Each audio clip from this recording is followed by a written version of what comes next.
A sheet of blood cascades down from the top of the window, starting to coat the outside of it slowly. Everyone make a sanity roll. 2.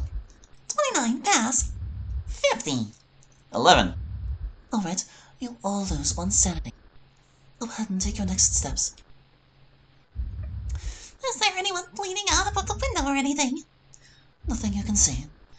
As the blood slowly oozes down, you hear a familiar sound.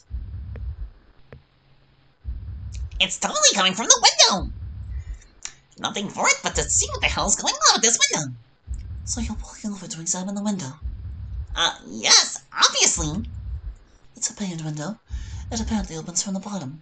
There are a couple of somewhat rusty window latches locking it closed. I look at the latches. How rusty are we talking? Can I move them?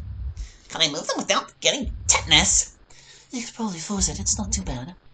And you don't know enough about tetanus to evaluate your tetanus risk. Maybe I should look around for something to cover my hands with. You don't have the time. Make a listen roll. I don't have the time. 61, fail. Possibly I should be backing away from the window. You don't have time for that either. Your failed listen roll means you're too absorbed in your thoughts of avoiding tetanus to hear the wood scraping noise behind you. The others look on in helpless sudden horror as the teacher's desk is suddenly impelled to a terrible speed by an unseen force coming straight at you. Make a dodge roll. Oh shit, 90! Crap! The desk strikes Janie sharply and sends her flying out the window. She falls 1 story down to the ground. Oh no! Let's get down to her right away!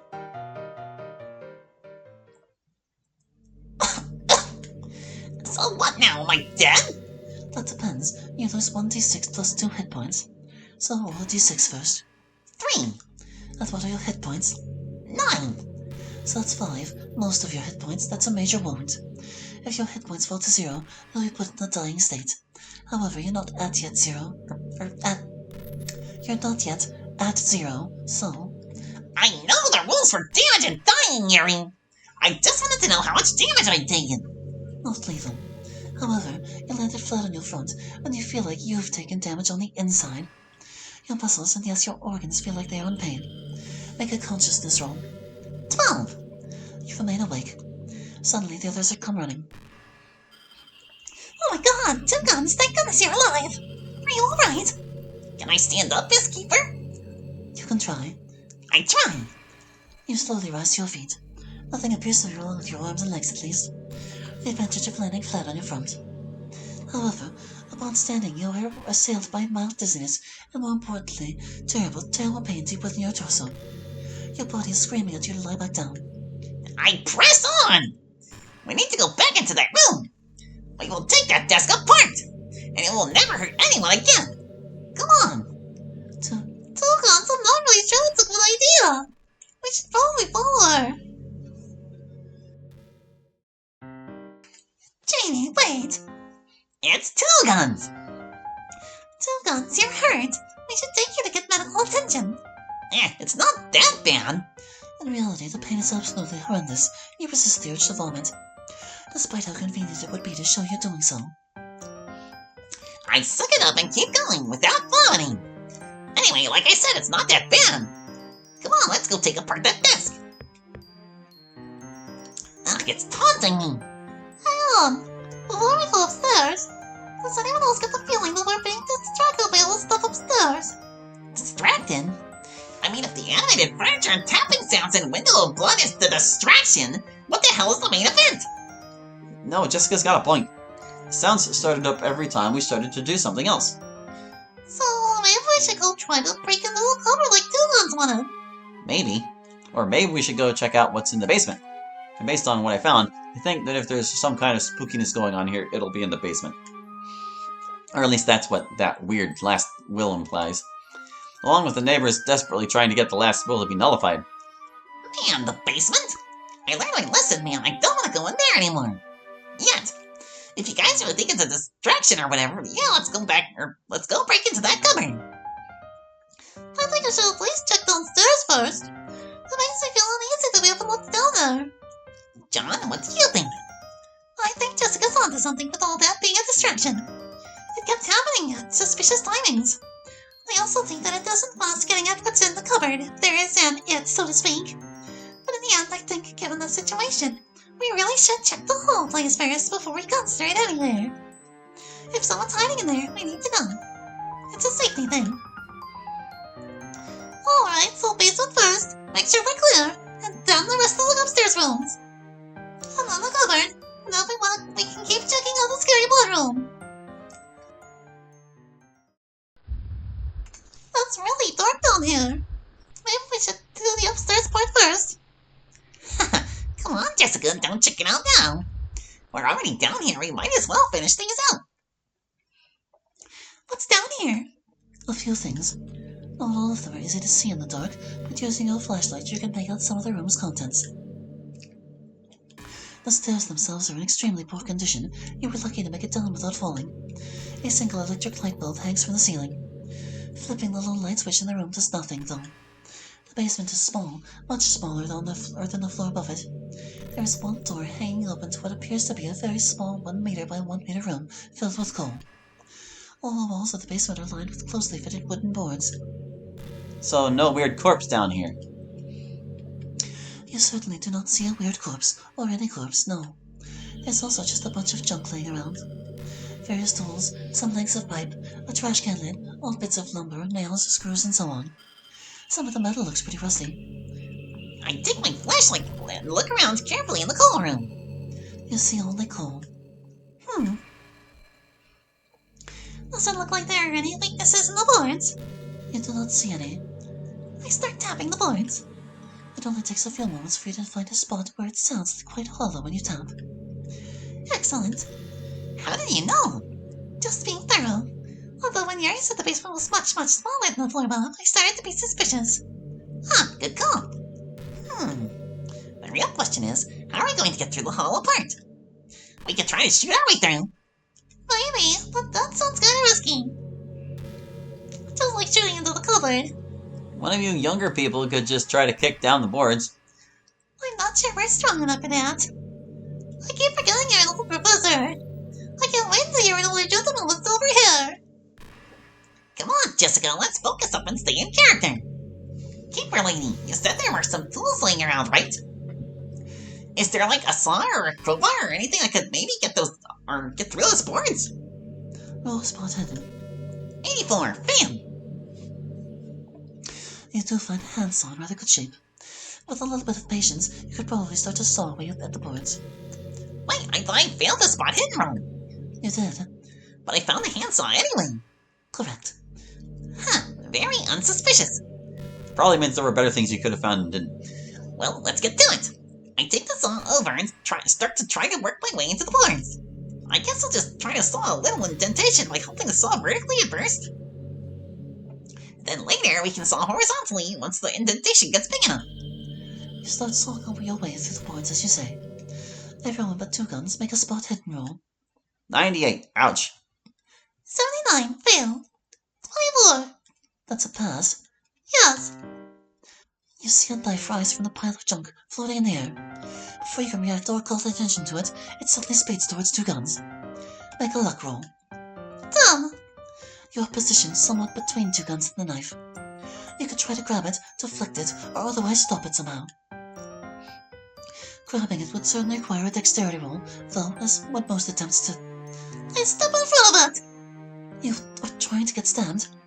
Well, no, I'll still try to grab it by the handle as it comes in. But if I miss, I want the knife to hit me and not two guns, yeah. She's already hurt and the knife might kill her. The knife might kill you, Bun. Hey, mister, you don't know me that well in this game. My name is Jessica, and I'm going to step in front of that knife. Also, I feel like the professor and my character wants to know better.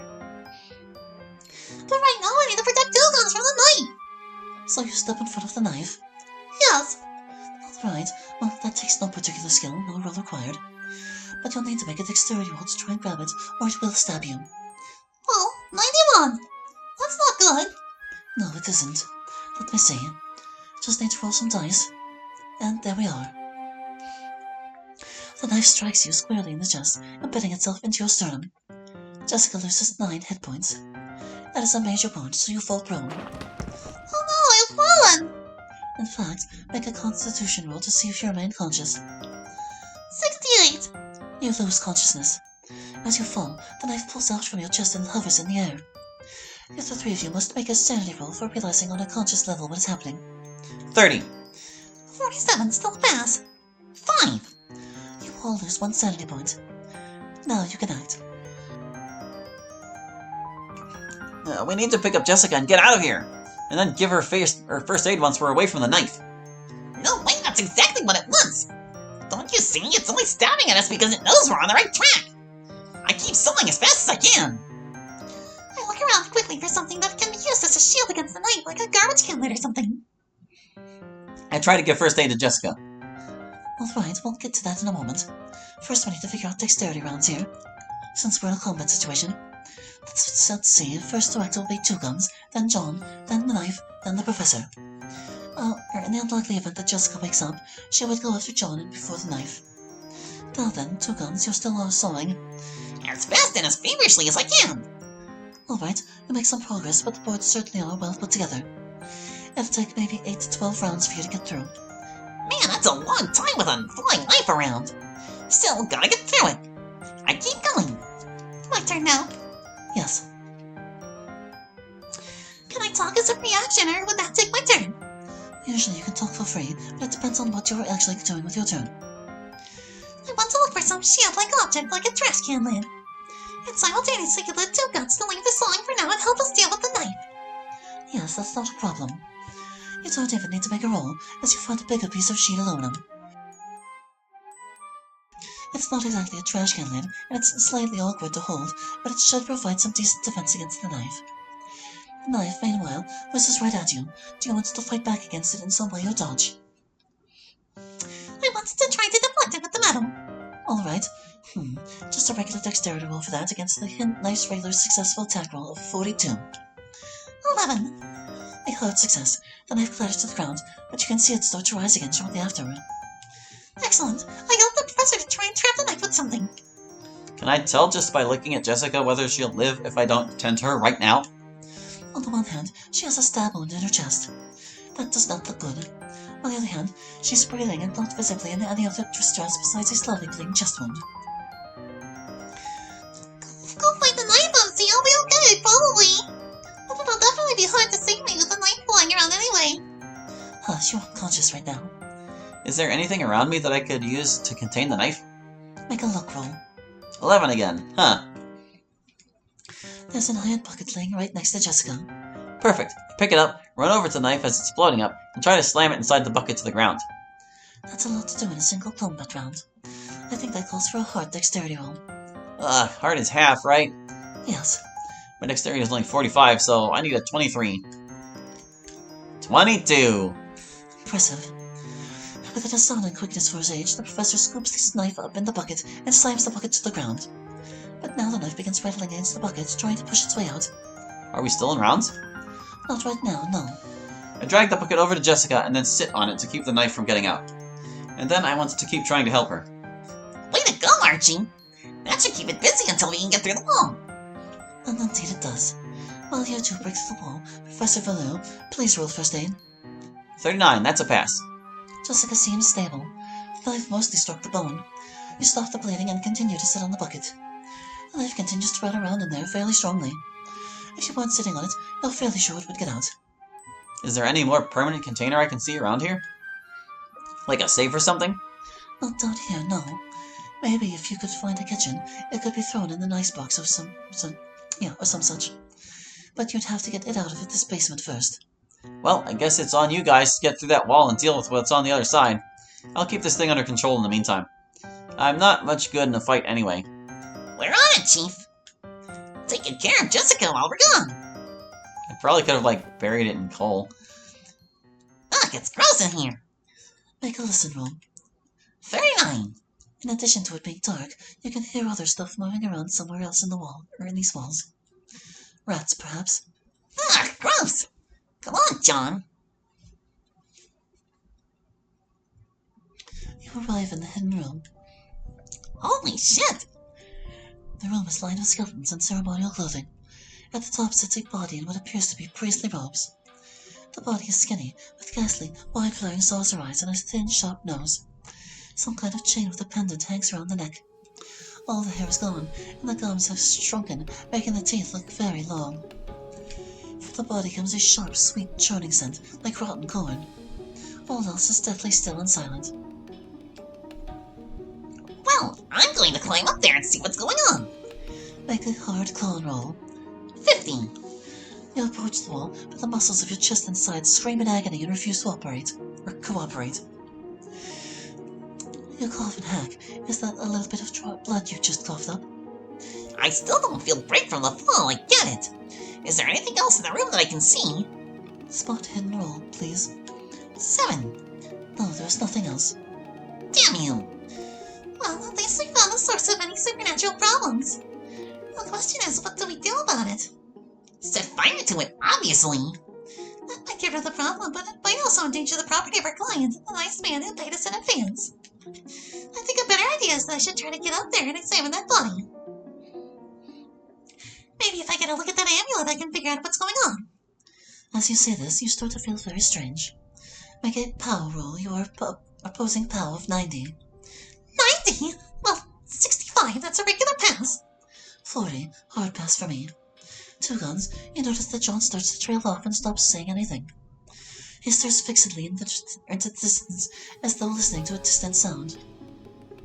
Then he draws his gun and starts shakily, slowly aiming it at you. Holy shit, I dive for cover!